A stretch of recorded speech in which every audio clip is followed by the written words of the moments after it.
90-এর দশকে বলিউডের অন্যতম জনপ্রিয় অভিনেত্রী আয়েশা ঝুলকা বলিউডের রাজত্ব করা সালমান খান ও আমির খানের সঙ্গে একাধিক সফল চলচ্চিত্রে কাজ করেছেন তিনি। হঠাৎ করেই ক্যারিয়ার থেকে বিরতি নেন ঝুলকা।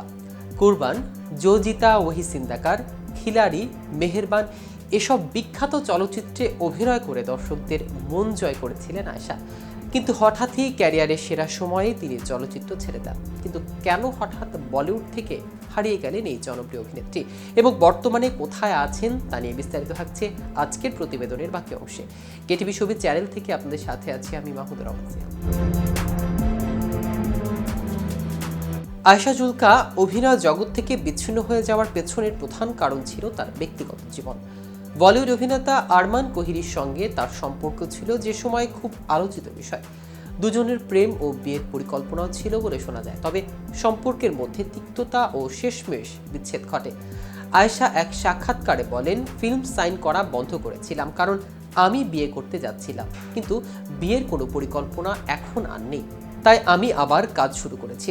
আয়েশা জানান তিনি আসলে কখনো বিয়ে করতে চাননি। অতীতে বেশ কিছু সম্পর্ক ছিল ঠিকই, সেসবের অভিজ্ঞতা একেবারে ভালো নয়, সে কারণে সম্পর্কে আস্থা হারান। বাড়িতে জানান সিদ্ধান্তের কথা, আপত্তি জানায়নি তার পরিবারও। জানা গেছে আয়েশা ও আরমানের প্রেমের সম্পর্কের সময় বিয়ে করার সিদ্ধান্ত ছিল, কিন্তু এরপর আরমান অন্য কারো প্রতি আগ্রহী হয়ে হয়েছেন এবং তাদের সম্পর্ক ভেঙে যায়। এরপর আয়েশা ঝুলকা চলচ্চিত্রে আরও কিছু পাশর চরিত্রে অভিনয় করেন এবং 2003 সালে নির্মাণ শিল্পের টাইকুন সমীর ভালিশকে বিয়ে করেন। তারা সন্তান না নেওয়ার সিদ্ধান্ত নেন। আয়েশার কথা, সমীরের সঙ্গে আলাপ হওয়ার পর দুজনের মধ্যে রসায়ন ভালো মিলে যায়, তবে মা হতে চাইনি কোনোদিনও। জীবনে অনেক কঠিন সময় পার করেছি। আমার মা না হওয়ার সিদ্ধান্ত আমাদের দুজনেরই, এ নিয়ে কোনো মতবিরোধ নেই। মাতৃত্বের স্বাদ পাননি, তবে দায়িত্ব কিছু কম নেননি তিনি। গুজরাটের গ্রামশুদ্ধ বাচ্চাদের দত্তক নিয়েছেন অভিনেত্রী। প্রায় 160টি বাচ্চার দায়িত্ব পালন করেন আয়েশা ও সমীর। মাঝে মধ্যেই সেখানে গিয়ে তাদের দেখাশোনা করেন আয়েশা।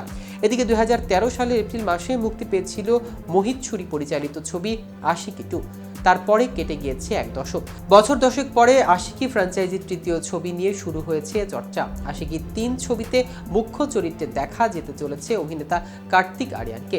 বিপরীতে থাকার কথা ছিল তৃপ্তি ডিমরির। হ্যাঁ, কথা ছিল।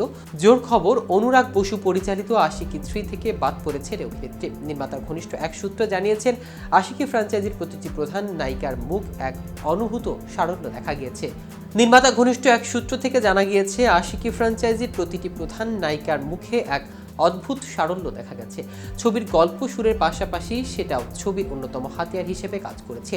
তৃপ্তির চোখে মুখেও সেই সারল্য রয়েছে। তবে গত 2 বছরে একের পর এক ছবিতে সাহসী দৃশ্যে অভিনয় করেছেন তৃপ্তি, তাই তাকে সহজ সরল নায়িকার চরিত্রে দর্শক গ্রহণ করবে না বলে মনে করেছেন নির্মাতারা। নায়িকার কাজ হাতছাড়া হলো, শুধু তাই নয়, আপাতত অনির্দিষ্টকালের জন্য বন্ধ রেখেছে ছবির কাজ। তো ভিউয়ার্স, ভিডিওটি সম্পর্কে আপনাদের কোনো মতামত থাকলে আমাদের কমেন্ট করে জানাতে পারেন। সাথে সাথে নিয়মিত showbiz related update informative video পেতে কেটিভি শোবিজের সাথে থাকুন। ধন্যবাদ সবাইকে।